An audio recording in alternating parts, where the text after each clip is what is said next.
So in the previous class, we have seen regarding what is the plain sedimentation, and we have seen what are the different types of plain sedimentation, and then we have seen what are the different types of sedimentation tanks based upon the flow, based upon the shape.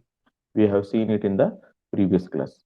Now, in today's class, in this particular class, we will be seeing, right, what is coagulation sedimentation, right? Or we will see what is the process of flocculation is. What do you mean by flocculation? That we are going to see in this particular session. Okay. Now we will see what is the flocculation is. What is flocculation is. Okay. Now, in your previous classes, right, I have told that, right, while giving you the brief introduction, right, while giving you the brief introduction of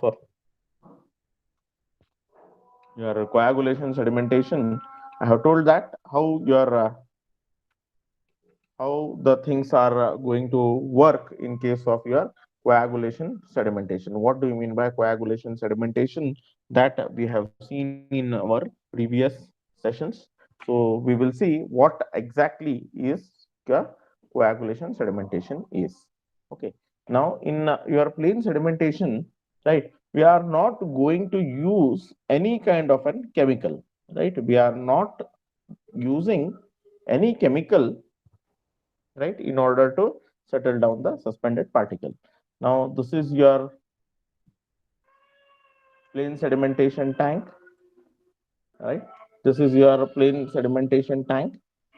In this, suppose if there are few of the particles are there, right? In this particular tank, if it is going to have few particles in it, right? If we don't use any chemicals, right? In order to settle out these particular particles, it is going to take a lot amount of time in order to settle the particle, because these particles have to settle by its own weight. The particle have to settle down by its own weight, right? Now it is going to take huge amount of time in order to settle. Now if we use certain coagulants or certain chemicals, right, what this will do is, right, this your coagulants or the pollutants which are present in water, right? The pollutants which are present in water, right?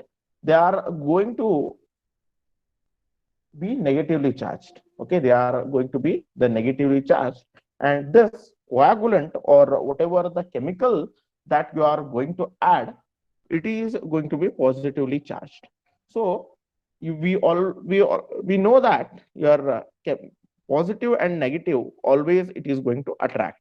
So due to that, what is going to happen is the particles are going to attract with each other, and they will form ball like structure. They are going to form the ball like structure like this, and then they are, what will happen, the particle weight is going to increase, right? The weight is going to increase, and then it is going to get settled down at the bottom. The particles are going to get settled down at the bottom. Now, since the particle weight is more, right? The particle weight is more, it is going to take very less amount of time, right?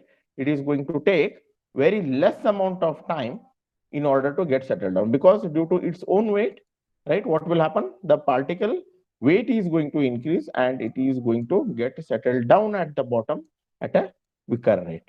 And if we do like this, what will happen, we are going to have the coagulation sedimentation. And if we do like this coagulation sedimentation, what is going to happen is, right, we are going to settle out the particle at a very lesser amount of time rather than the plain sedimentation time.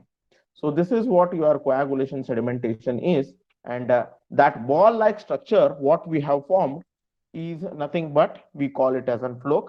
And the process of settling off, right, the process of settling off the sediment, right, we call it as a coagulation sedimentation, right? The ball formation or the suspended particle, when they attract each other, they are going to form a floke, or we call them as a floke, right? And then they are going to attract with each other, and they are going to get settled down at the bottom, and then the process of removal of these flokes, we call it as the coagulation sedimentation or the flocculation is. Okay, so this is what your coagulation sedimentation is, right? Now, according to the your syllabus, right, we will see, right, coagulation or flocculation, and circular and rectangular clariflocculator, we have seen it. Now we will see types of coagulants, then how we are going to feed it, that we will be seeing. Okay, now we will see what are the different types of coagulants that we are going to have, right? The normal coagulant, this in your examination, this question may be asked, right? This question may be asked, what are the different types of coagulants will be there in the, for it, it can be used for coagulation sedimentation, explain in detail, right? That may be asked in your main exam. So here, the first, the different types of coagulants that we are going to use in the coagulation sedimentation is, first is alum. We call it as a normal name, or the common name is alum, right? We call it as an aluminum sulfate. We call it as an aluminum sulfate. Next is copperas, right? We call it as an copperas, then chlorinated copperas, then sodium aluminate. Alum, copperas, chlorinated copperas, and sodium aluminate are nothing but the different types of coagulants that we are going to have. Okay, so first one we are going to see is alum, right? The alum is, I think you already know it, in sometimes in houses also, we sometimes we use it if there is a too much amount of sediment is there, right? We will be using it, but nowadays your water treatment will be done, in case of your cities, the water treatment will be done properly. So say 10, 15, 15, 20 years back and all, we used to use this alum in our houses, but right now the water treatment will be done properly, so we will be less dependent upon this particular aspect, right? We will be less dependent on this particular aspect of your adding alum inside houses. We will be adding this during your, right, we will be adding this, right, this aluminum sulfate, right, or alum, right, we are going to use in their community water treatment. So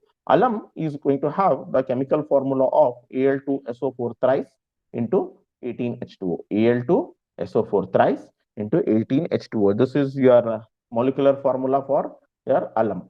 Okay. Now, when we are going to add alum inside water, right, it is going to be dissolved in water. When we are going to add this alum, it is going to be dissolved in water, and it is going to give aluminum hydroxide and calcium sulfate, and your 18H2O plus 6 CO2 is going to be formed.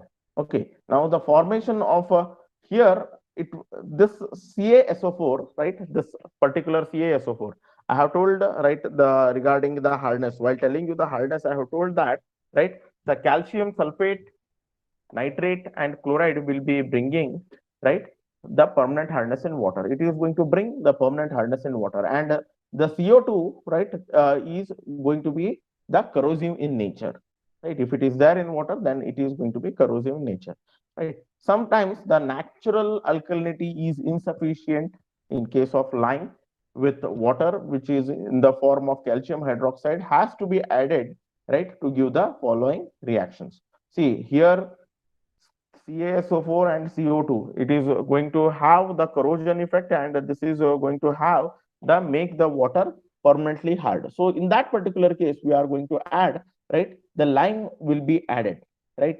In that form, the calcium hydroxide, that is lime, is going to be added, right? And it is going to be give the following things. Okay, now here what has happened? Now here CaSO4 has been gone, and then we have added the soda ash. Still, even though after adding lime, right, we are going to have right? This particular CaSO4, then what we are going to add? We are going to add soda ash. Then if we add soda ash, then the CaSO4 will be vanished. So here, the if we add this particular alum, right, what will happen, right? Our CaSO4 is a slightly acidic in nature, so we need to add little amount of lime, right, in order to neutralize that. So here, what will happen? We are going to get a pH, if, after adding alum, we are going to get a pH of around 6.5 to 8 lime. After adding your alum, and we are going to add lime, right? We need to have the water pH between 6.5 to 8.5. So here we are going to add the lime also. So here you are in order to bring the water to 6.5 to 8.5, what we are going to add? We are going to add the lime. Okay. So if we add CaSO4, since it is an acidic in nature, if we add only alum, right, then pH of water will be reduced to too much. Okay. Then after adding your alum, after adding your lime, what is going to happen? The pH is going to increase. So in order to raise the pH, what we are going to do? We are going to add the lime. Okay. Next is chlorinated copperas. So chlorinated copperas, we are going to have the formula FeSO4 7H2O, right? It is hydrated ferrous sulfate is referred to as the copperas. This is your ferrous sulfate. So it is hydrated. So we call it as the hydrated ferrous sulfate. Okay. Now, this is regarding your and then the ferric chloride, by mixing the solution with the feed from the chlorinator, we are going to add this ferrous sulfate. We are going to add the chloride, right? Then we are going to get the ferrous sulfate and then the ferric chloride. Then the ferric sulfate and the ferric chloride, right? This ferric sulfate and ferric chloride are going to be produced the chlorinated copperas. It is going to produce the chlorinated copperas. Okay, and then the ferric chloride and your 3CaOH2 is going to form the 3CaSO4 and FeOH2. FeOH2, we are going to get the hydroxide precipitate. We are going to get the ferric hydroxide precipitate. Okay, then this is how your coagulant, right? It is normally it is going to be effective in the range of around 3.5 to 6.5, and having the ferrous sulfate is going to be found in between 4 to 7. Okay, next is your chlorinated copperas. We are going to have the chlorinate. See, out of all these, right, we will be using your aluminum sulfate or alum itself.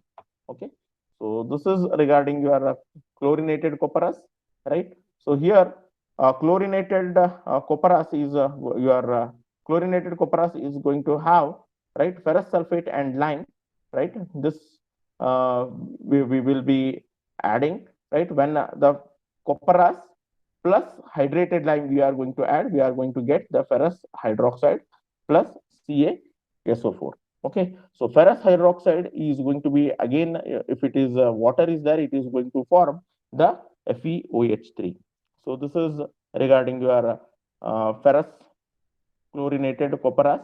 Then sodium aluminate. Sodium aluminate we are going to add with the calcium bicarbonate. It is going to form the calcium aluminate. Then it is going to release CO2, H2O, right? This calcium aluminate, it is going to be further added with calcium chloride. So it is going to give you calcium aluminate and then a plus 2 NaCl, and then again this will be added with, right, CaSO4. It is going to have the different thing.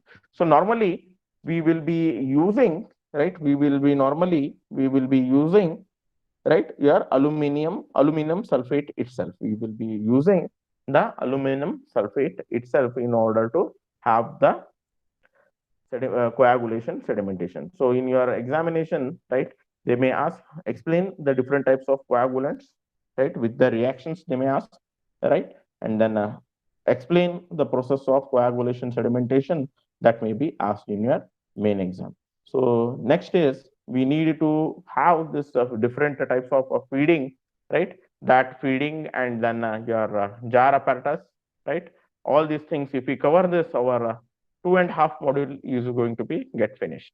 Okay. So we will, I think we are going to end the session over here, right? We are going to end the session over here, right? Any doubt?